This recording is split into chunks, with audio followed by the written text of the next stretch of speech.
और ये आज हम आपको रासायनिक समन्वय के बारे में बताएंगे।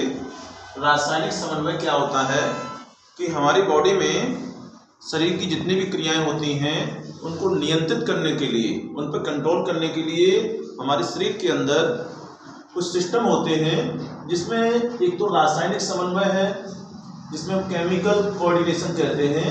इसके साथ साथ हमारे शरीर के अंदर होता है तंत्र का तंत्र, नर्वस सिस्टम। तो नर्वस सिस्टम और ये हमारा केमिकल कोऑर्डिनेशन, ये दोनों मिलकर के हमारे शरीर के अंदर जो भी रासायनिक क्रियाएं होती हैं और भी जो भी क्रियाएं होती हैं उनको सबको नियंत्रित करते हैं। तो आइए हम आपको आज इसके बारे में समझाते हैं। रासायनिक समन्वय में क्या होता है कि हमारे शरीर के अंदर कुछ रासायनिक पदार्थ स्रावित होते हैं। रासायनिक जो पदार्थ स्रावित होते हैं उनको हम हार्मोन कहते हैं। क्या कहते हैं? हार्मोन। और हार्मोन को बनाने वाली जो भी ग्रंथियां होती हैं, ये ग्रंथियां हैं जो इनको हम कहते हैं एंडोक्राइन ग्लैंड्स। एंडोक्राइन ग्लैंड्स जो होती हैं अंतःस्रावी ग्रंथियां, अंतःस्रावी ग्रंथियों से हार्मोन स्रावित होते हैं और हार्मोन हमारे शरीर के विभिन्न अंगों में होने वाली क्रियाओं को नियंत्रित करते हैं।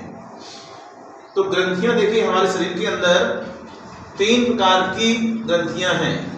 एक बहिस्रावी ग्रंथियां हैं और दूसरी हैं अंतःस्रावी ग्रंथियां और तीसरी होती है मिश्रित ग्रंथियां। बहिस्रावी ग्रंथियां जिनको एक्सोक्राइन ग्लैंड्स कहते हैं, इन ग्रंथियों में बनने वाला जो भी रासायनिक पदार्थ है उसका स्राव ये क्या करती हैं कि ये या तो शरीर के जो है सरफेस पर कर देंगी या फिर अंदर कोई गुहा होगी तो उसमें अपने रासायनिक पदार्थ का स्राव कर देंगी।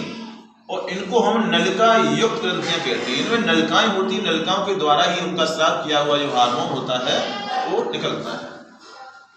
तो कुछ बहिस्रावी ग्रंथियों के नाम है अश्रु ग्रंथियां। अश्रु ग्रंथियां हमारी आंखों में होती हैं और आंखों में जो अश्रु ग्रंथियां होती हैं उनसे आंसू निकलते हैं। तो आंसू जब निकलते हैं तो वो बाहर की तरफ आते हैं, तो इसलिए ये बहिस्रावी ग्रंथि है। लार ग्रंथियां, लार ग्रंथियां मुंह के अंदर होती हैं 3 जोड़ी मुख गुहा में, और इन लार ग्रंथियों से लार बनती है। तो लार भी एक बहिस्रावी ग्रंथि है, लार ग्रंथि। तो ये कि मुख गुहा में लार जब बनती है उनमें तो वो मुख गुहा में आकर के वो छोड़ती हैं। दुग्ध ग्रंथियां होती हैं, दुग्ध ग्रंथियां हैं जिनको हम जो है दूध का स्राव करती हैं। तो दुग्ध ग्रंथियां भी बहिस्रावी ग्रंथियां हैं। श्वेत ग्रंथियां जिनसे पसीना निकलता है, तो ये पसीना निकलता है, ये श्वेत ग्रंथियां हैं। तेल ग्रंथियां, हमारी त्वचा में कुछ तेल ग्रंथियां होती हैं, वो भी तेल की जो है छोटी छोटी बूंदों को बना करके हमारी स्किन के ऊपर जो है स्राव करती रहती हैं। तो इस तरह से ये हमारे शरीर की अश्रु ग्रंथियां, लाल ग्रंथियां, दुग्ध ग्रंथियां, श्वेत ग्रंथियां, तेल ग्रंथियां। इसके अतिरिक्त तो और भी ग्रंथियां हो सकती हैं। इसके साथ देखो अंतःस्रावी ग्रंथियां, अंतःस्रावी ग्रंथियां हैं, इनके अंदर हार्मोन बनते हैं। ये हमारी जो है नलिका विहीन ग्रंथियां बोली जाती हैं। नलिका विहीन क्यों कहते हैं इनको? क्योंकि इनमें नलिकाएं नहीं होती हैं। इनके अंदर जो रासायनिक पदार्थ बनता है वो सीधा का सीधा रुधिर में छोड़ दिया जाता है, किसी नलिका के द्वारा एक स्थान से दूसरे स्थान पर नहीं भेजा जाता है। इसलिए अंतःस्रावी ग्रंथियां कहते हैं इनको। और इनका कुछ उदाहरण दिए गए, हाइपोथैलेमस है, पिट्यूटरी ग्रंथि है, पीनियल ग्रंथि है, थायराइड ग्रंथि है, पैराथायराइड है, थाइमस ग्रंथि है, अग्न्यास है, और अधिवृक्क, अंडाशय ग्रंथि और वृषण ग्रंथि। इस तरह से ये हमारे शरीर की अंतःस्रावी ग्रंथियां होती हैं। इसके बाद है मिश्रित ग्रंथियां। मिश्रित ग्रंथियों का मतलब यह है कि ऐसी ग्रंथियां कुछ होती हैं जो बहिस्रावी की तरह भी कार्य करती हैं और अंतःस्रावी की तरह भी कार्य करती हैं। तो ऐसी ग्रंथियों को हम कहते हैं मिश्रित ग्रंथियां। तो यहाँ पर एक उदाहरण हमने दिया है अग्न्याशय। अग्न्याशय, इसमें पाचक रस भी बनते हैं भोजन को पचाने के लिए, तो इसलिए ये बहिस्रावी की तरह भी काम करती है। और इसके अंदर कुछ हार्मोन भी बनते हैं, इसलिए ये अंतःस्रावी की तरह काम करती है। इस तरह हमारे शरीर की मिश्रित ग्रंथि हो गई अग्न्याशय। दोस्तों, आज की बायोलॉजी क्लासेस में आपका स्वागत है। आज का टॉपिक है अंतःस्रावी ग्रंथियाँ। अंतःस्रावी ग्रंथियाँ बायोलॉजी में क्लास 10th में भी इसका सिलेबस है और 11th में है। अंतःस्रावी ग्रंथियाँ, जिनको हम इंग्लिश में एंडोक्राइन ग्लैंड्स कहते हैं, ये अंतःस्रावी ग्रंथियाँ क्या होती हैं? ये शरीर में पाई जाने वाली ग्रंथियाँ हैं। ये नलिका विहीन ग्रंथियाँ होती हैं और इनसे हार्मोन बनते हैं। इन सभी में हार्मोन बनते हैं। नलिका विहीन इसलिए कहते हैं क्योंकि इनका जो स्राव होता है, जो रासायनिक पदार्थ ये स्राव करती है, इसको हार्मोन कहा जाता है। ये अपना सीधा सीधा स्राव रुधिर में छोड़ देती हैं, ब्लड में। इनमें कोई अलग से ऐसी कोई डक्ट नहीं होते जिससे कहीं भी one place to another place पर मतलब जो है हार्मोन को ट्रांसफर किया जाता हो। इनका ट्रांसपोर्टेशन का जो भी वर्क है वो ब्लड के द्वारा ही होता है। तो आइए देखते हैं, यहाँ पर मनुष्य के शरीर में निम्नलिखित अंतःस्रावी ग्रंथियां पाई जाती हैं।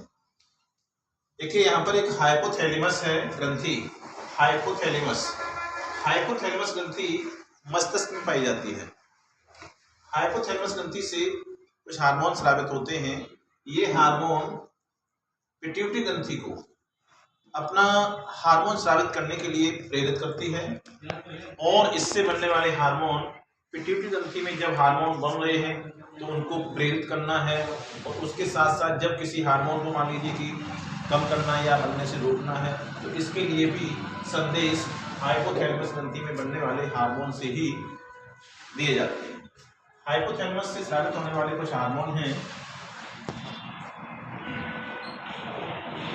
ऑक्सीटोसिन,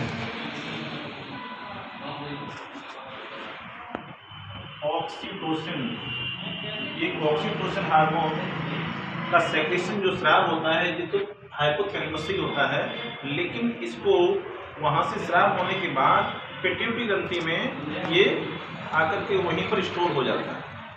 और इसके साथ साथ एक हार्मोन और है वैसोप्रेसिन।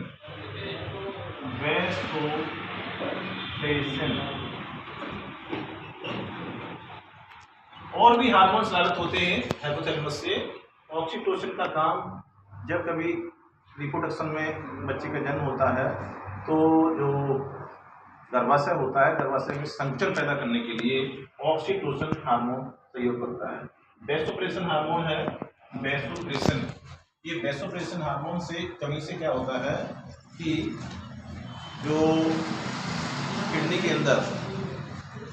के अंदर जब ब्लड फिल्टर होता है तो वहाँ पर वाटर जो होता है उसका रीएब्जॉर्प्शन हो जाता है।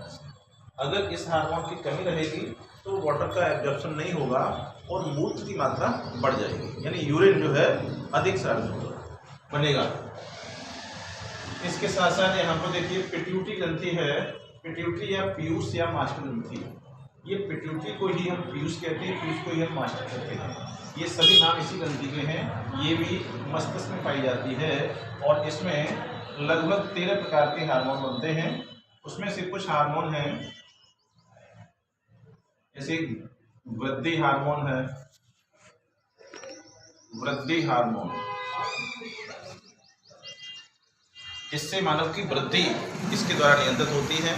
अगर ये हार्मोन कम बनेगा तो मानव के शरीर की जो लंबाई है वो कम रह जाएगी। अगर अधिक बन गया तो मानव के शरीर की लंबाई अधिक हो जाती है नॉर्मल से भी। इसके साथ साथ और भी हैं, इसमें FSH है, FSH होता है फॉलिकल स्टिमुलेटिंग हार्मोन। LH है, PRL है, इसको प्रोलैक्टिन हार्मोन कहते हैं। इस तरह से ये कई हार्मोन स्रावित करती है। और पिट्यूटरी ग्रंथि से स्रावित होने वाले हार्मोन जो होते हैं शरीर की और ग्रंथियां होती हैं उनके कार्यों को नियंत्रित करते हैं, इसलिए इसको हम जो है मास्टर ग्रंथि कहते हैं, क्योंकि सभी ग्रंथियों पर इसका नियंत्रण रहता है। इसलिए पिट्यूटरी ग्रंथि को हम मास्टर ग्रंथि के नाम से भी जानते हैं।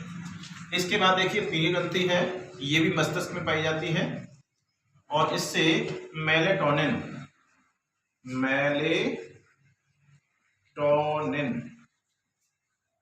हार्मोन स्रावित होता है।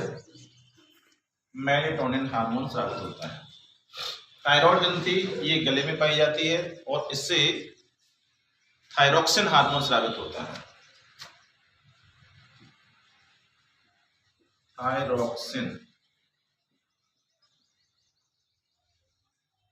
थायरोक्सिन हार्मोन से शरीर की उपापचय क्रियाओं का नियंत्रण होता है और अगर ये ग्रंथि में थायरोक्सिन हार्मोन ना बने तो ये थायराइड ग्रंथि जो होती है उसमें स्वेलिंग आ जाती है और घेंगा रोग हो जाता है, जिसको इंग्लिश में गोइट्री कहते हैं। गोइट्री डिसीज जो है ये थायरोक्सिन हार्मोन की कमी से होती है। इसके बाद देखिए पैराथायरॉयड ग्रंथि है, ये भी गले में पाई जाती है। जैसे ये थायराइड है, इसी के जस्ट ऊपर पॉइंटेड जो है, देखिए जैसे ये श्वास नली होती है जिसमें ये कंठ होता है, और कंठ में यहीं पर इस तरह से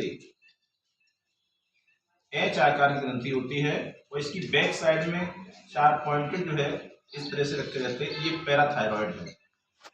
ये 4 पॉइंट है जो ये पैराथायरॉयड ग्रंथि है, और ये जो ग्रंथि बन रही है ये है थायराइड। ये गले में पाई जाती है दोनों ग्रंथियां। तो पैराथायरॉयड ग्रंथि है, इससे पैराथार्मोन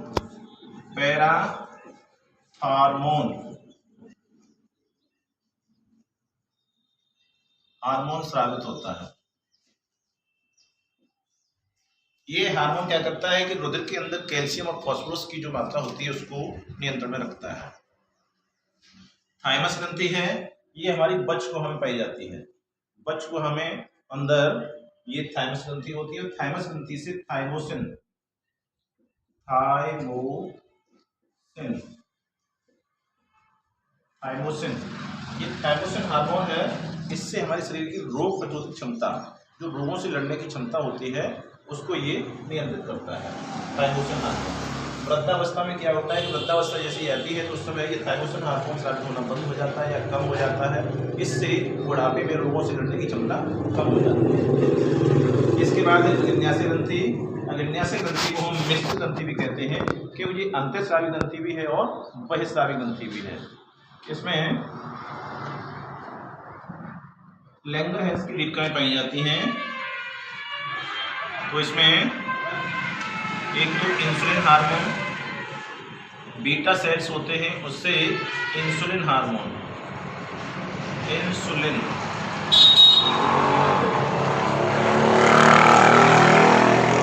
इंसुलिन हार्मोन की कमी से डायबिटीज हो जाता है। इंसुलिन हार्मोन की कमी भी जब भी इस ग्रंथि से हार्मोन बनना बंद हो जाएगा तो इससे डायबिटीज, मधुमेह रोग हो जाता है। और यहीं पर अल्फा सेल्स होते हैं, इससे ग्लूकेगोन हार्मोन स्रावित होता है। ये इंसुलिन क्या करता है कि रुधिर के अंदर जो भी ग्लूकोज की जो भी मात्रा बढ़ती है तो उसको नियंत्रण में लाता है, और उसको ग्लूकोज को ग्लाइकोजन में बदलने का काम करता है। और जब कभी ब्लड में ग्लूकोज की मात्रा कम पड़ जाती है तो उस समय ये ग्लूकागॉन है उसी ग्लाइकोजन को फिर से ग्लूकोज में चेंज कर देता है। अधकर ग्रंथि है, ये अधकर ग्रंथि गुर्दों के ऊपर पाई जाती है। जो भी किडनी है हमारे शरीर के अंदर, इन किडनी के ऊपर यहाँ पर ये 2 अधकर ग्रंथियां हैं। अधवृक,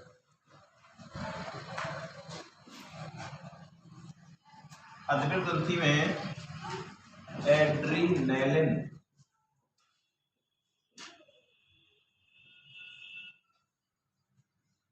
हार्मोन स्रावित होता है। एड्रीनैलिन हार्मोन क्या है कि जिस समय व्यक्ति कहीं, जैसे मान लीजिए कि अचानक कोई इसके सामने डरावनी चीज आ गई या आपको जो है डर लग जाता है, तो उस समय ये हार्मोन स्रावित होता है और शरीर में जो है उसको क्रिया को नियंत्रित करता है। इसके बाद अंडाशय ग्रंथि है, ये मादा यानी स्त्रियों के शरीर में अंडाशय होते हैं, तो उनमें ये अंडाशय ग्रंथि है। अंडाशय ग्रंथि से एस्ट्रोजन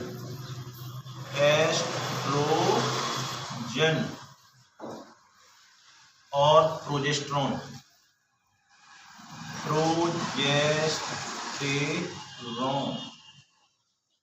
ये हार्मोन स्रावित होते हैं। एस्ट्रोजन हार्मोन से स्त्रियों के जो भी उनके अपने व्यक्तिगत लक्षण होते हैं वो भी निर्धारित होते हैं। इसके साथ साथ एस्ट्रोजन से क्या होता है कि अंडाशय से अंडाणुओं का उत्सर्जन शुरू हो जाता है।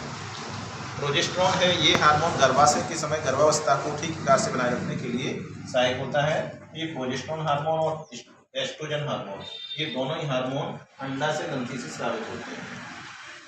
ये वृषण है। वृषण क्या होता है? ये पुरुषों में पाई जाती है, ये पुरुषों में पाई जाने वाली ग्रंथि है।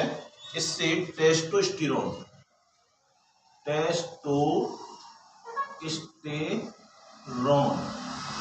हार्मोन स्रावित होता है। ये टेस्टोस्टेरोन हार्मोन पुरुषों के जो लक्षण होते हैं, जैसे मान लीजिए कि चेहरे पर दाढ़ी मूंछ आना और आवाज़ भारी हो जाना, इसके साथ साथ अंडाशय वृषण से शुक्राणुओं का बनना, ये सभी ये टेस्टोस्टेरोन हार्मोन निर्धारित करता है। तो आज बच्चों आपको मैंने अंतःस्रावी ग्रंथियों के बारे में परिचय कराया संक्षिप्त में। अगर हमारा ये वीडियो आपको अच्छा लगे तो लाइक करें,